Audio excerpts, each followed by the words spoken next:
إن الحمد لله نحمده ونستعينه ونستغفره ونعوذ بالله من شرور أنفسنا وسيئات أعمالنا من يهده الله فلا مضل له ومن يضلل فلا هادي له أشهد أن لا إله إلا الله وحده لا شريك له وأشهد أن محمدا عبده ورسوله يا أيها الذين آمنوا اتقوا الله حق تقاته ولا تموتن إلا وأنتم مسلمون يا أيها الناس اتقوا ربكم الذي خلقكم من نفس واحدة وخلق منها زوجها وبث منهما رجالا كثيرا ونساء واتقوا الله الذي تساءلون به والأرحام إن الله كان عليكم رقيبا يا أيها الذين آمنوا اتقوا الله وقولوا قولا سديدا يصلح لكم أعمالكم ويغفر لكم ذنوبكم ومن يطع الله ورسوله فقد فاز فوزا عظيما أما بعد فإن أحسن الكلام كلام الله وخير الهدي هدي محمد صلى الله عليه وسلم وشر الأمور محدثاتها فإن كل محدثة بدعة وكل بدعة ضلالة وكل ضلالة في النار. Para muslim dan muslimah dirahmati Allah tabaraka wa ta'ala. Alhamdulillah, pada malam hari ini kita kembali melanjutkan pembahasan kita tentang fikih yang berkaitan dengan bulan puasa yang insyaallah sisa belasan hari lagi insyaallah kita akan memasuki bulan yang penuh dengan keberkahan, yaitu bulan Ramadan. Di antara persiapan yang harus kita siapkan sebelum memasuki bulan tersebut adalah dengan mempelajari ilmu yang berkaitan dengan hukum-hukum yang berkaitan dengan bulan Ramadan. Kita mempelajari hukum-hukum apa saja yang harus kita ketahui, apa saja yang harus kita ilmui, apa saja yang kita harus kita kerjakan, dianjurkan untuk dikerjakan di bulan Ramadan tersebut. Para muslim dan muslimah dirahmati Allah tabaraka wa ta'ala. Pada malam yang atau pertemuan yang telah lalu, kita telah membacakan hadis yang panjang yang menceritakan bahwasanya di situ terdapat peringatan yang sangat peringatan yang didapatkan oleh orang-orang yang sengaja membatalkan puasanya, Nabi SAW menyebutkan dalam hadis tersebut, beliau mengatakan bahwasanya melihat seseorang yang digantung dalam keadaan terjungkir, kemudian mulutnya sobek mengeluarkan darah. Para malaikat menjelaskan tentang keadaan kenapa orang tersebut diazab, disiksa dalam keadaan demikian. Maka para malaikat tersebut berkata, itulah orang-orang yang sengaja membatalkan puasanya di bulan Ramadan. Mereka yang sengaja membatalkan puasanya di bulan Ramadan. Kemudian Syekh Albani rahimahullah ketika setelah menukil hadis ini dalam kitabnya, beliau mengatakan, hadhihi uqubatu man shama thumma aftara 'amdan qabla hululi waqtil iftari.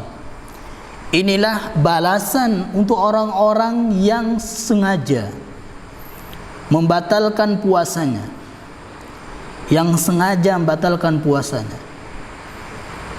yang malamnya dia makan sahur, sehingga dia pun berniat untuk berpuasa keesokan harinya, yaitu pagi harinya.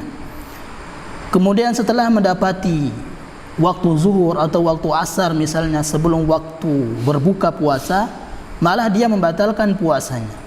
Lihat Ini azab untuk orang yang berniat puasa, dia berpuasa, niat berpuasa kemudian berpuasa, di tengah hari dia sengaja membatalkan puasanya. Apa kata Syekh selanjutnya? Fa kaifa yakunu halu man la yasumu aslan. Maka bagaimana bisa dibayangkan azab siksa mereka yang malamnya tidak berniat untuk berpuasa. Tidak berniat untuk berpuasa. Sungguh lebih besar, lebih berat, lebih keras, lebih dahsyat siksanya orang-orang yang aslinya tidak ingin berpuasa, di pagi harinya tidak berpuasa, daripada orang yang niatnya di malam hari dia berniat ingin puasa besok harinya, kemudian ternyata di siang harinya dia berbuka puasa tanpa sengaja. Dia berbuka puasa dengan sengaja. Para muslim dan muslimat hormati Allah tabaraka wa taala. Kemudian selanjutnya pembahasan setelah menyebutkan peringatan yang sangat harus kita ketahui untuk orang-orang yang dahulunya bermalas-malasan, dahulunya tidak ingin berpuasa, atau dahulunya enggan untuk berpuasa, maka para muslim dan muslimat rahmati Allah tabaraka wa taala, semoga di bulan Ramadan nantinya kita diberikan semangat oleh Allah Subhanahu wa taala, diberikan kemudahan oleh Allah Subhanahu wa taala untuk berpuasa Ramadan. Kemudian selanjutnya adalah apa yang harus dilakukan seseorang yang membatalkan puasanya tanpa uzur. Apa yang harus dilakukan oleh seorang yang membatalkan puasanya dengan sengaja? Di antara yang dijelaskan oleh para ulama, apa yang harus mereka lakukan, mereka yang sengaja membatalkan puasanya. Misalnya dahulu di Ramadan yang tahun lalu dia tidak berpuasa misalnya, apa yang mereka harus lakukan? Maka yang harus mereka lakukan adalah yang pertama, bertaubat dengan taubat yang murni, taubat yang sungguh-sungguh. Ini sebagaimana firman Allah Subhanahu wa ta'ala, ya ayyuhalladzina amanu tubu ilallahi taubatan nasuha. Wahai orang-orang yang beriman, bertaubatlah kalian dengan taubat yang murni, taubat. Taubat yang murni tersebut para muslim dan muslimah dirahmati Allah tabaraka wa taala adalah taubat yang terpenuhi syaratnya. Yang pertama adalah sebagaimana yang dijelaskan oleh Imam An-Nawawi rahimahullah, dia mengatakan di antara syarat taubat itu diterima oleh Allah Subhanahu wa taala adalah yang pertama, dia harus menyesali dosanya tersebut. Dia sangat menyesal kenapa tidak berpuasa di Ramadan yang kemarin, di Ramadan tahun yang kemarin. Kemudian yang kedua, dia harus bertekad kuat. Dia harus bertekad kuat untuk tidak akan mengulanginya lagi. Dia harus bertekad kuat untuk tahun ini, Ramadan tahun ini dia benar-benar berpuasa. Dia benar-benar berpuasa karena Allah Subhanahu wa taala. Tidak ingin membatalkan puasanya, tidak ingin meremehkan puasa di bulan atau di bulan Ramadan tahun ini. Para muslimin rahmati Allah tabaraka wa taala, seseorang yang telah bertaubat dengan demikian caranya, dengan taubat yang sebenar-benarnya, Allah Subhanahu wa taala memberikan dua ganjaran pahala. Yang pertama adalah asa rabbukum ayyukaffira ankum. Allah Subhanahu wa taala akan mengampuni dosa-dosa kalian. Seseorang yang di bulan Ramadan tahun lalu dia tidak berpuasa, dengan sengaja dia tidak berpuasa, tapi setelahnya dia bertaubat kepada Allah Subhanahu wa taala dengan taubat yang benar, maka Allah Subhanahu wa taala akan mengampuni dosa-dosanya tersebut. Kemudian yang kedua adalah wa yudkhilakum jannatin tajri min tahtihal anhar. Allah Subhanahu wa taala akan memasukinya ke dalam surga yang di bawahnya mengalir sungai-sungai. Lihat para muslimin dan muslimat Allah tabaraka wa taala, semua dosa yang kita taubat darinya, dengan taubat yang sebenarnya, maka kita akan mendapatkan dua ini, dua ganjaran pahala ini: diampuni dosa, dimasukkan ke dalam surga. Kemudian selanjutnya yang kedua yang harus dia lakukan adalah orang yang sengaja meninggalkan puasa, orang yang sengaja atau sengaja membatalkan puasanya di pertengahan hari puasa Ramadan, maka dia diwajibkan untuk menahan diri dari makan dan minum di sisa hari tersebut. Misalnya dia membatalkan puasanya di jam 10 misalnya, dengan sengaja, maka dia diwajibkan pada saat itu, ketika dia bertaubat pada saat itu, maka diwajibkan baginya untuk menahan diri dan makan, menahan diri dari makan dan minum sampai waktu berbuka puasa, sekalipun pada hari itu dia dianggap tidak berpuasa. Kenapa demikian? Untuk menghormati bulan Ramadan tersebut, untuk menghormati bulan Ramadan. Ini sebagaimana yang dinyatakan dalam kitab fikih 4 mazhab. Dalamnya disebutkan, man fasada shaumuhu fi ada'i ramadhana wajaba alaihi al-imsaku baqiyatal yaumi ta'ziman li hurmati syahri. Orang-orang yang membatalkan puasa ketika Ramadan, membatalkan puasanya di pertengahan hari misalnya, maka dia wajib untuk menahan diri dari makan dan minum di sisa harinya, di sisa hari tersebut. Kenapa? Ta'ziman li hurmati syahri, sebagai penghormatan dia terhadap bulan yang berkah tersebut, bulan Ramadan. Ini yang kedua. Yang ketiga adalah dia wajib mengqadha. Dia wajib mengqadha hari yang dia batalkan tersebut. Namun ini insyaallah kita akan bahas panjang lebar di bab qadha puasa Ramadan. Karena di sini ada perselisihan pandangan, pendapat para ulama tentang hal ini. Apakah orang yang sengaja membatalkan puasanya di bulan Ramadan dia wajib qadha atau tidak? Wajib qadha atau tidak?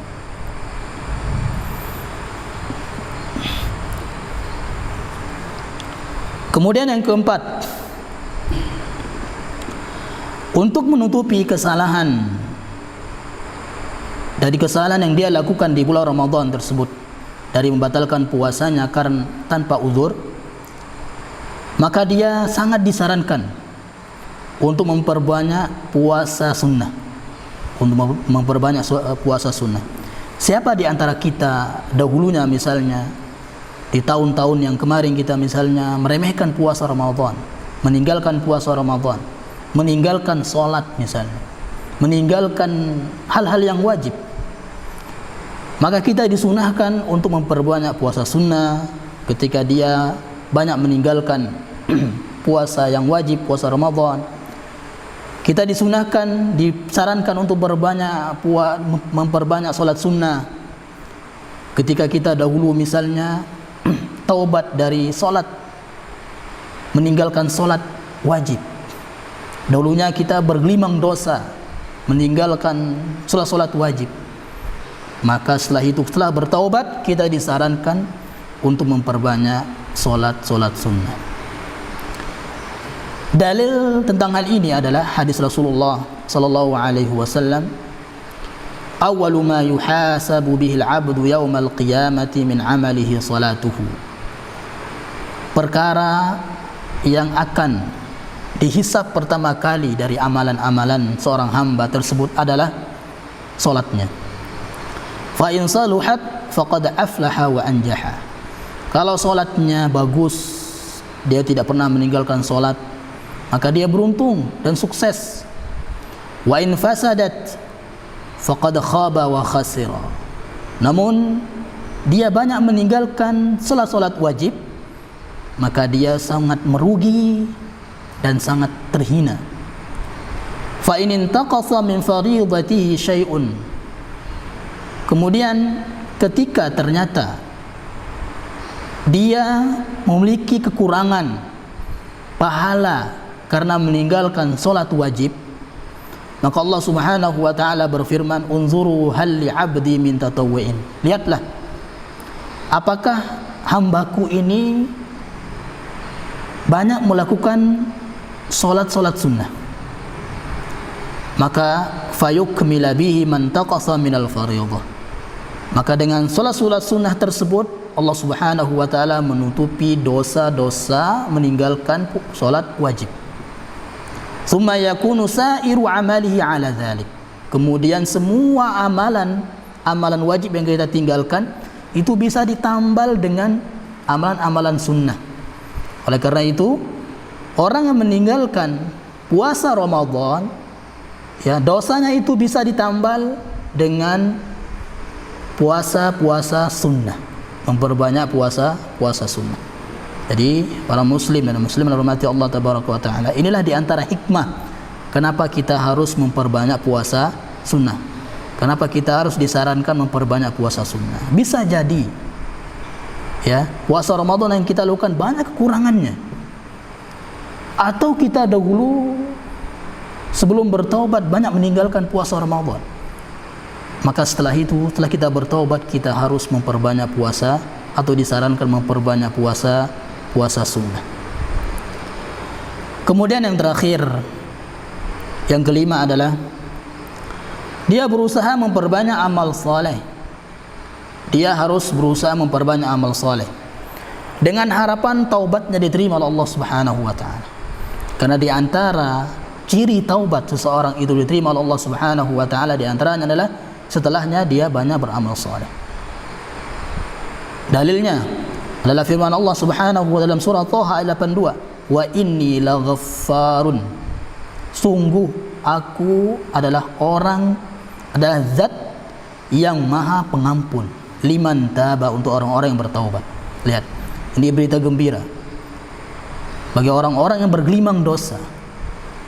Ya, larilah kepada Allah Subhanahu wa taala, zat yang maha sempurna, memiliki nama Ghaffar, memiliki nama Al-Ghaffar, yang maha pengampun untuk orang-orang yang bertaubat.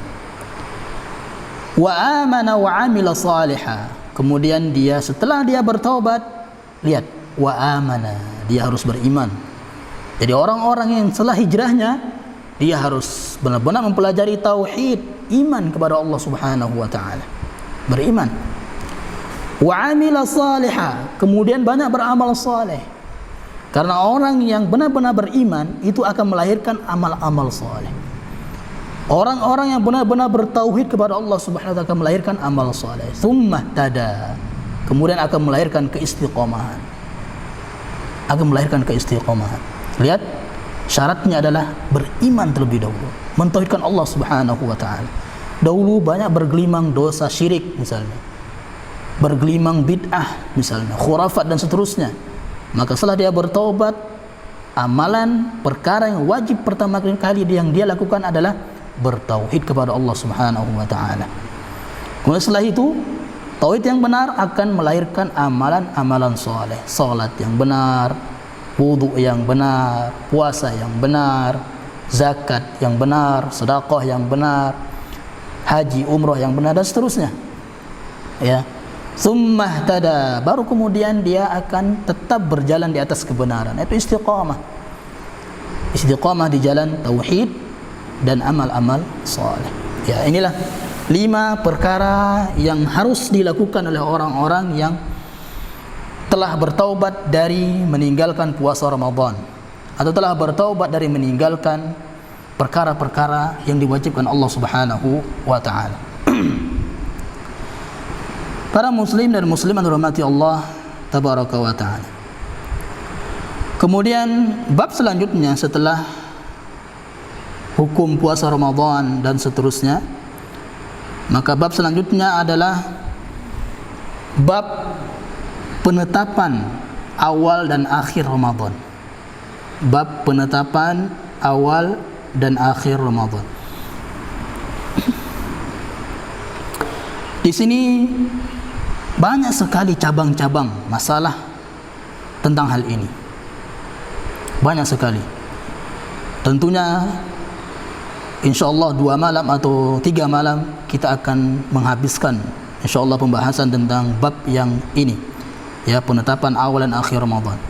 Karena banyak sekali yang harus kita ketahui tentang hal ini. Sebagaimana judul kajian kita, fikih lengkap. Jadi enggak kita bacakan secara ringkas, tidak. Enggak kita bahas secara ringkas, dengan lengkap insyaallah subhanahu wa ta'ala.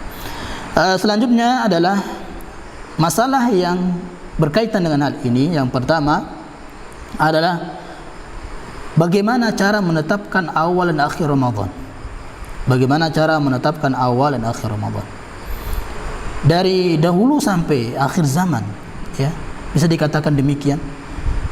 Ya, dahulu sampai bahkan sampai sekarang akan terus dibicarakan cara menetapkan awal dan akhir Ramadan. Karena sebagian kelompok atau sebagian ormas enggan untuk menerima cara yang kita akan sebutkan ini. Malah dia melahirkan cara selain yang diajarkan Nabi SAW. Oleh karena itu, tinggalkan wahai saudaraku muslim mati Allah tabaraka taala yang masih menggunakan cara dengan cara yang selain yang diajarkan Nabi SAW. Tinggalkan fanatisme. Ya, karena orang-orang yang memakai cara dari cara yang selain diajarkan Nabi SAW itu fanatisme dengan ormas, fanatisme dengan kelompoknya atau ormasnya misalnya. Cara yang diajarkan Nabi SAW hanya 2 cara saja, sehingga tidak ada cara yang ketiga, apalagi cara yang keempat, 5, 6 dan seterusnya. Tidak ada, hanya 2 saja. Dan 2 cara ini dijelaskan oleh hadis-hadis yang begitu banyak. Bahkan kita akan sebutkan adanya ijma' para ulama tentang hal ini. Sehingga siapa saja yang melahirkan cara yang ketiga, dia terbantahkan dengan hadis-hadis yang banyak dan ijma' para ulama. Cara yang pertama adalah ru'yatul hilal. Cara yang pertama adalah dengan ru'yah, melihat hilal, yaitu melihat hilal Ramadan untuk penetapan awal Ramadan. Kemudian melihat hilal Syawal untuk penetapan akhir Ramadan. Ini cara yang pertama. Cara yang kita harus dahulukan, cara yang pertama ini. Nah, kalau kita terhalangi dari ru'yatul hilal, melihat hilal Ramadan atau hilal Syawal, karena misalnya ada mendung, awan, adanya terhalangi dengan asap yang banyak atau debu bertebaran pada saat itu misalnya, maka yang dilakukan setelah itu kalau terhalangi adalah cara yang kedua, baru beralih ke cara yang kedua, yaitu menggenapkan bulan Sya'ban 30 hari untuk awal Ramadan. Kemudian menggenapkan bulan Ramadan 30 hari untuk awal Syawal, untuk berhari raya Idul Fitri. Ini 2 cara yang dijelaskan oleh Nabi SAW. Sekarang kita akan bacakan hadisnya, hadis-hadis yang menjelaskan tentang hal ini. Yang pertama adalah hadis yang diriwayatkan oleh sahabat Abu Hurairah, ya, yang diceritakan oleh sahabat Abu Hurairah radhiyallahu taala anhu, bahwasanya Rasulullah sallallahu alaihi wasallam bersabda, "Sumu li ru'yatihi wa aftiru li ru'yatihi." Berpuasa dan berhari rayalah kalian karena ru'yatul hilal, melihat hilal, bukan dengan yang lainnya, dengan melihat. Kemudian fa in ghubbiya alaikum, kalau terhalangi dari melihatnya, ingat di sini melihat dengan mata kepala, 2 mata kepala kita, ya. Fa akmilu iddata Sya'ban 30. Kalau kita terhalangi dari melihatnya, maka sempurnakanlah Sya'ban itu menjadi 30 hari.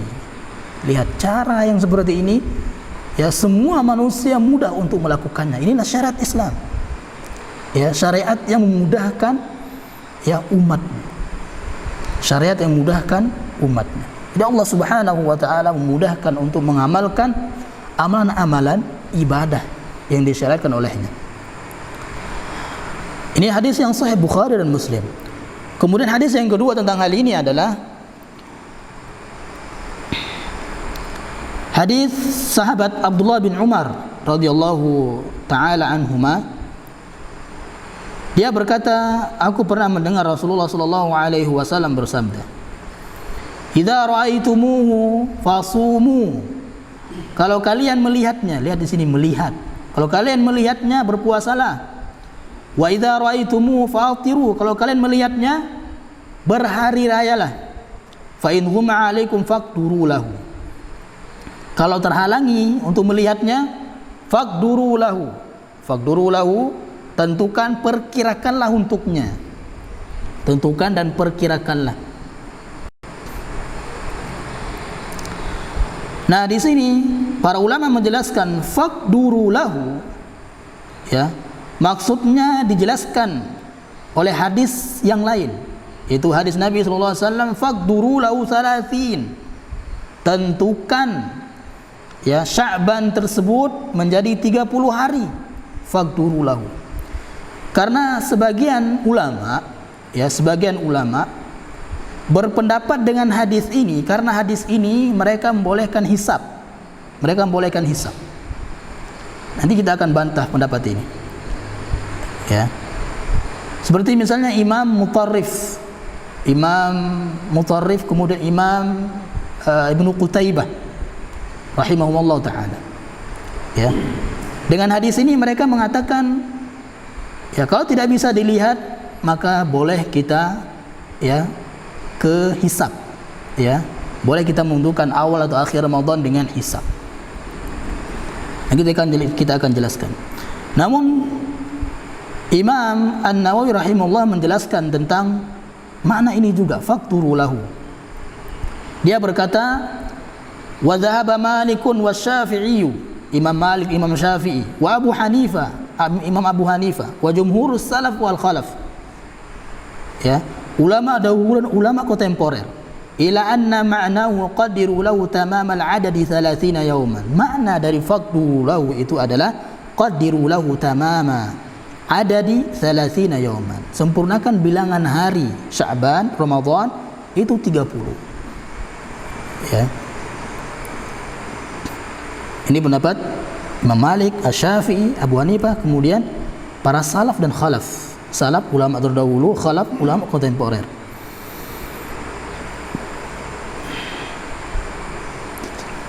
Dan banyak sekali hadis-hadis yang menjelaskan tentang hal ini. Kita sebutkan di sini ada 5.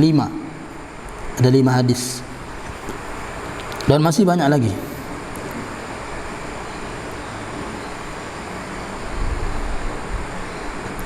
Ya. Kemudian kita jelaskan hadis yang ketiga aja. Ya, hadis yang ketiga. Di 3 hadis kita akan sebutkan dalam masalah ini, tentang hal ini. Itu sabda Rasulullah sallallahu alaihi wasallam, "Asy-syahru 29 lailatan." Ya, satu bulan itu paling tidak 99 hari saja. Satu bulan. Ya, itu bulan Hijriah. Kalau bulan Masehi sampai 30, 31. Ya. Fala tasumu hatta tarawhu. Maka janganlah kalian berpuasa sampai kalian melihatnya, melihat hilal Ramadan. Fa in huma 'alaikum faqbilul iddata 30. Ya. Jadi bulan-bulan Hijriah itu bilangannya hanya 29 atau 30 hari. Ya. Tidak pernah sampai 31. Ya. Sedikit faedah tentang hal ini. Yang pertama adalah, apa sih hilal itu? Ya. Hilal itu adalah bulan pertama, ya, bulan pertama atau fase paling awal dari kemunculan bulan di setiap awal bulan Hijriah. Ya, di setiap awal bulan Hijriah. Akan terlihat saat menjelang terbenamnya matahari. Terlihat saat menjelang terbenamnya matahari di hari yang ke-29. Ya. Jadi di sore hari 29 bulan Sya'ban, 29 bulan Ramadan. Ya, pemerintah kita memerintahkan, ya, memerintahkan orang-orang untuk melihat di titik ini, titik itu. Banyak sekali di Indonesia, ya, diperintahkan oleh pemerintah kita. Kemudian Hilal itu berupa garis tipis sekali. Ya, tipis sekali. Dan dilihat dengan mata telanjang, ya, bisa dilihat dengan mata telanjang. Ini terutama kalau tidak terhalang oleh pohon-pohon sekarang ini, ya, atau di atas bangunan yang tinggi, kemudian misalnya atau di pinggir-pinggir pantai seterusnya. Ini bisa dilihat dengan mata telanjang. Kemudian munculnya hanya berapa saat saja, ya, munculnya hanya berapa saat saja. Oleh karena itu para ulama mengatakan bulan yang muncul, ya, di awal bulan, ya, di awal bulan di pertama, hari yang pertama, kedua, ketiga, itu namanya hilal. Ya, itu namanya hilal. Kemudian setelahnya itu namanya bulan. Ya, baru dikatakan bulan. Ya. Kemudian faedah yang kedua, apakah hukum melihat keberadaan hilal dengan teropong dan alat bantu lainnya? Ya, dan sekarang ini yang banyak terjadi, ya, yang banyak dilakukan oleh umat Islam. Mereka melihat karena saking banyaknya bangunan, ya, pohon-pohon yang tinggi, bangunan yang tinggi, sehingga mereka nggak bisa melihat dengan mata telanjang, ya, sehingga mereka perlu menggunakan teropong atau alat-alat bantu lainnya. Di sini para ulama membolehkan hal itu, ya, membolehkan hal itu, namun tidak wajib,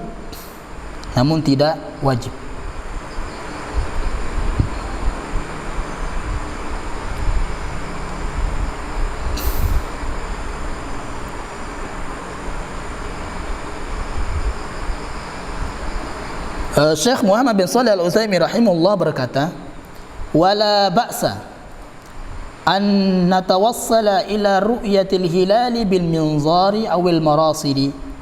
Tidak mengapa melihat keberadaan hilal dengan menggunakan teropong, ya, tidak mengapa, atau alat bantu lainnya, ya.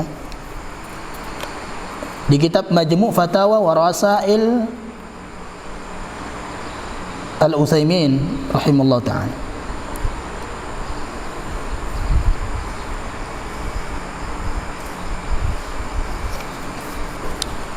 Ya. Kemudian selanjutnya,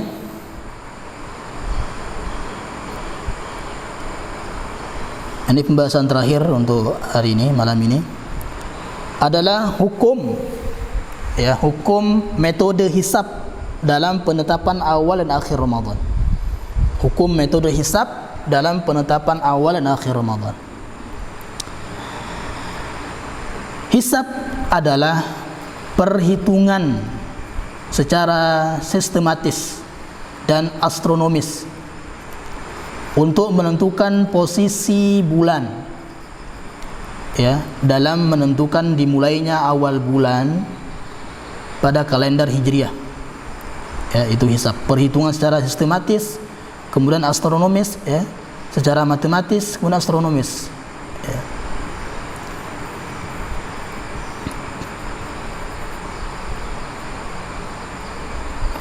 Dari bahasanya saja, jemaah, ya, dari bahasanya saja itu, ya, tidak bisa tidak bisa dilakukan kecuali oleh orang-orang tertentu, ya, orang-orang tertentu. Beda dengan melihat dan menggenapkan, semua orang bisa, dari awamnya, dari ulamanya, ya, semua orang bisa. Oleh karena itu dulu pernah datang Arab Badui, ya, dua orang Arab Badui datang di akhir Ramadan, ya, dua orang Badui datang mempersaksikan, ya, bahwasanya dia telah melihat hilal. Lihat orang Arab Badui, orang Arab pedalaman, ya, jadi semua orang bisa. Namun kalau menggunakan hisab ini, ya, dia harus mempelajari ilmu perbintangan, ya, mempelajari ilmu-ilmu ini dan itu. Ini sangat sulit sekali, sehingga memberatkan, ya, memberatkan umat Islam. Dan tentang hal ini, tentang metode hisab ini sekali lagi tidak pernah diajarkan dan dilakukan oleh Nabi Shallallahu Alaihi Wasallam, para sahabatnya, para imam yang 4, enggak pernah. Di antara dalil yang menjelaskan bahwasanya metode hisab ini tidak pernah diajarkan Nabi SAW adalah hadis-hadis yang telah kita sebutkan di atas. Ya, Rasulullah hanya menjelaskan 2 saja, melihat atau menggenapkan 30 hari. Kemudian di antara sisi pendalilan ini harus kita ketahui, ya, di antara sisi pendalilan dari hadis-hadis yang telah disebutkan di atas, bahwa metode hisab dalam penetapan awal dan akhir Ramadan tidak pernah diajarkan Nabi Shallallahu Alaihi Wasallam dan tidak pernah dianggap oleh Nabi Shallallahu Alaihi Wasallam dan para sahabatnya. Ya, yang pertama sisi pendalilannya adalah Nabi Shallallahu Alaihi Wasallam menjadikan ru'yah melihat hilal sebagai cara untuk menetapkan awal dan akhir Ramadan. Karena cara ru'yah melihat hilal adalah cara yang sangat mudah untuk dilakukan, mudah, ya, oleh setiap manusia pada masa itu. Ya, kebanyakan para sahabat termasuk umat ummiyah. Rasulullah sendiri dan para sahabatnya banyak termasuk umat yang ummiyah. Sebagaimana Nabi SAW menceritakan keadaannya dan keadaan para sahabatnya. Dia mengatakan sallallahu alaihi wasallam, "Inna ummatun ummiyatun la naktubu." Ya, sungguh kami itu termasuk umat yang ummi. Apa ummi itu? La naktub. Tidak bisa baca tulis. Ya, tidak bisa baca tulis. Wala nahsibu, dan juga tidak bisa mengenal hisab, ilmu perbintangan dan astronomi. Ya. Asyaru hakaza wa hakaza. Yang penting bulan itu 29 hari. Ya, satu bulan itu 29 hari atau 30 hari. Ya. Itu yang diketahui oleh banyak sahabat dahulu. Ya. Dan cara ini juga, ya, para muslimin rahmati Allah tabaraka taala, cara ini juga sekali lagi adalah metode yang sangat memberatkan umat Islam. Ya, sehingga bertentangan dengan firman Allah Subhanahu wa taala, "Wa ma ja'ala 'alaikum fid din min harajin." Dan Allah Subhanahu wa taala tidak, ya, sekali-kali menjadikan untuk kalian itu dalam beragama ini kesempitan, kesulitan. Ya, yuridullahu bikumul yusra wa la yuridu bikumul usra. Allah Subhanahu wa taala ingin kalian itu mudah dalam mengamalkan semua yang diajarkan, semua syariat yang diajarkan oleh Allah Subhanahu wa taala. Ini sebut Allah Subhanahu wa taala. Ya, wa la yuridu bikumul usra. Allah tidak ingin menyusahkan kalian, menyulitkan kalian. Ya. Ya, sampai sini dulu insyaallah. Masih ada lagi penjelasan tentang hal ini, nanti bisa dibantah dengan ilmu bahasa Arab. Ya, di sini terlihat pentingnya mempelajari bahasa Arab. Kemudian perkataan Imam Ibnu Hajar, ya, dalam kitabnya Fathul Bari insyaallah.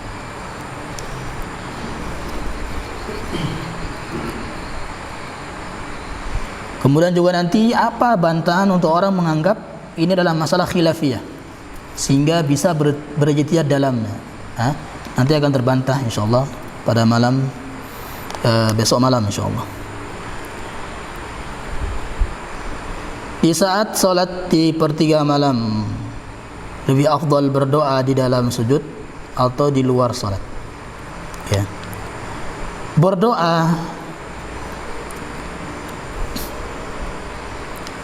Berdoa di saat di sepertiga malam itu dianjurkan. Ya, dianjurkan.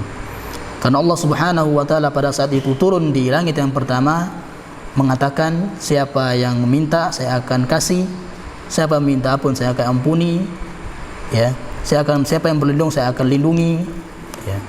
Jadi di sini doa, ya, disunahkan untuk memperbanyak doa. Kemudian boleh kita berdoa di saat sujud dan boleh di luar salat. Ya. Boleh setelah salat kita mengangkat tangan berdoa, boleh. Ya. Kemudian di sini mana yang lebih utama? Ya, mana yang lebih utama? Yang lebih utama tentunya adalah di sujud. Tentunya adalah di sujud. Karena Rasulullah sallallahu alaihi wasallam bersabda, "Aktsirud du'a fi." ya, fi sujud. Aktsirud du'a fi sujud. Perbanyak doa ketika sujud, tentunya setelah membaca subhana rabbiyal a'la. Ya, perbanyak doa di situ. Kenapa? Faqaminun ayustajab. Maka di situ tempat ya kemungkinan besar terkabulnya doa. Ya. Namun ingat di sini ya, sujud yang dimaksud adalah semua sujud. Ya, sujud yang dimaksud adalah semua sujud. Nabi SAW memutlakkan kata sujud di sini. Rasulullah SAW tidak mengatakan perbanyaklah doa di sujud terakhir saja, enggak. Tapi di sujud. Ya, di semua sujud, pertama, kedua, ketiga, keempat dan seterusnya. Ya.